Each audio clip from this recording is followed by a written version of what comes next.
ત્યારે જ જીએસટી અસમંજસના કારણે ₹5,000 કરોડનો વાર્ષિક ઈસબગુલનો વેપાર ઠપ થઈ ગયો છે. એશિયાના સૌથી મોટા મસાલા બજાર ઊંઝામાં પણ હરાજી અટકી ગઈ છે. રાજસ્થાનમાં ઈસબગુલ ઉપર 5% જીએસટી, જ્યારે ગુજરાતમાં 0% જીએસટી હોવાના તફાવતને કારણે વેપારીઓમાં ભારે મૂંઝવણ ઊભી થઈ છે, જેના કારણે ઈસબગુલનો વેપાર અને હરાજી બંધ રહેતા ખેડૂતોને મોટો આર્થિક ફટકો પડી રહ્યો છે. દૂર દૂરથી માલ લઈને ઊંઝા પહોંચતા ખેડૂતોને હરાજી બંધ હોવાથી માલ વેચ્યા વિના પરત જવાની ફરજ પડી રહી છે. તો શું છે આખો મામલો, તેની માહિતી ઈસબગુલ પ્રોસેસર એસોસિએશનના પ્રમુખ અને સ્પાઇસીસ બોર્ડ ઓફ ઇન્ડિયાના ડિરેક્ટર અશ્વિન નાયકે આપી. આવો જોઈએ.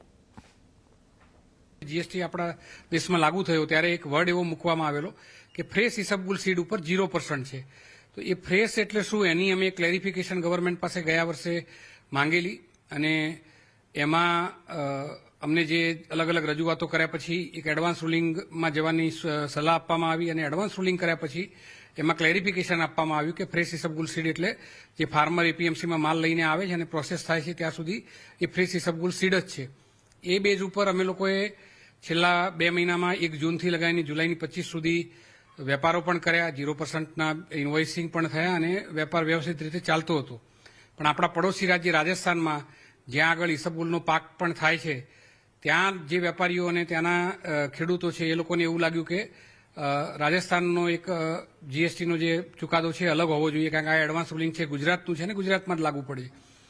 જ્યારે આપણે એક બાજુ એવું સમજીએ છીએ કે ભાઈ જીએસટી એટલે એક ટેક્સ એક દેશ માટે છે, પણ આ એક દુવિધા છે એ કેમ ઊભી થઈ રહી છે એ હજી મને પણ નથી સમજણ પડતી.